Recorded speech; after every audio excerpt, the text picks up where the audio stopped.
প্রিয় বন্ধুরা, প্রিয় শিক্ষার্থীরা, আজকে আমরা এই মুহূর্তে শিখতে যাচ্ছি ষষ্ঠ থেকে দশম শ্রেণী পর্যন্ত বীজগণিতের বেসিক কিছু কাজ।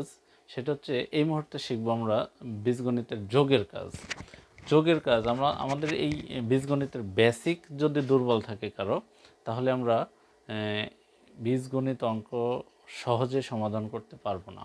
অতএব আমাদের বেসিকটাকে স্ট্রং করার জন্য অবশ্যই আমাদের এই যোগ বিয়োগ গুণ ভাগ এই কাজগুলো নর্মালি জানতে হবে, বুঝতে হবে, একদম ক্লিয়ারলি নিজের মধ্যে নিতে হবে।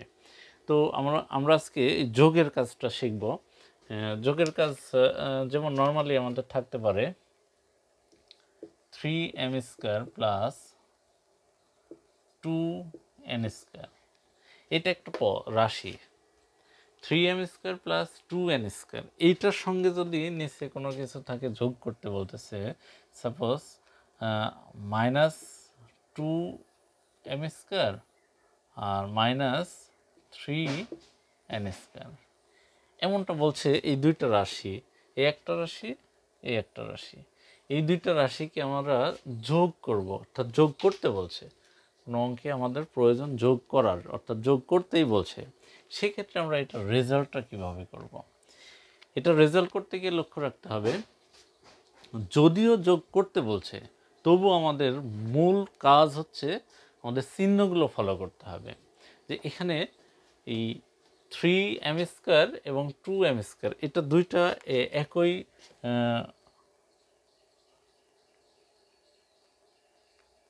চলক, m² চলক, এখানেও m² চলক।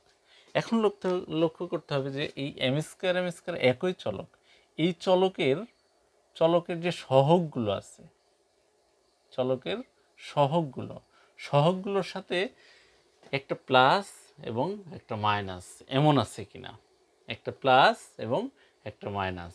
যখনই একই চলকের সহগগুলোর ভিতরে প্লাস এবং মাইনাস আলাদা চিহ্ন থাকবে, তখন মনে রাখতে হবে যদিও অঙ্ক যোগ করতে বলছে তবু আমরা এটাকে যোগ করতে পারবো না, কারণ একটা প্লাস আছে এবং একটা মাইনাস আছে। এই রকম চিহ্ন থাকলে অবশ্যই আমরা বিয়োগের কাজ করব।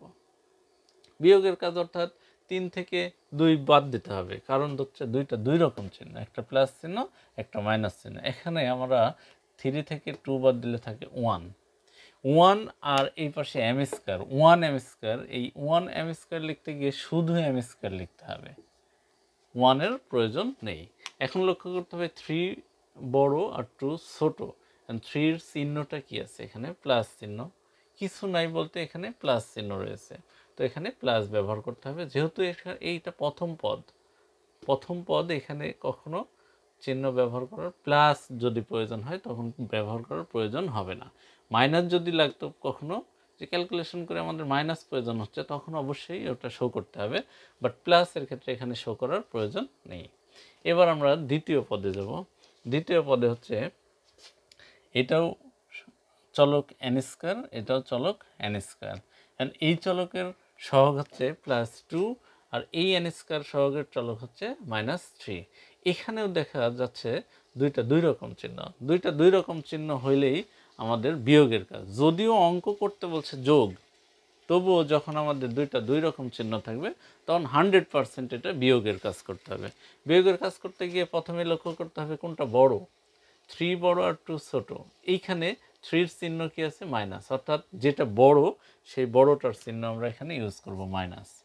এরপরে 3 আর 2 যেহেতু বিয়োগ করতে হবে, 3 থেকে 2 বাদ দিলে থাকে 1। এই 1 আর সাথে হচ্ছে n², 1n²। আমি আগেই বলছিলাম যে 1 এর ক্ষেত্রে শুধু চলকটা লিখলে হবে, 1n² লেখার প্রয়োজন হবে না, জাস্ট n² লিখলে হবে। তো এখানে n²। সেই ক্ষেত্রে আমাদের রেজাল্ট দাঁড়ালো m² n²। এইটা হচ্ছে আমাদের এইখানকার যোগের কাজ। ধন্যবাদ সকলকে। আমাদের যোগ অঙ্কগুলো অর্থাৎ বেসিক, আমাদের বীজগণিতের বেসিক যদি কারো পছন্দ হয়ে থাকে, ভালো লেগে থাকে, বুঝতে সুবিধা হয়ে থাকে, তাহলে আমাদের চ্যানেলটাকে সাবস্ক্রাইব করুন। ধন্যবাদ সকলকে। আসসালামু আলাইকুম।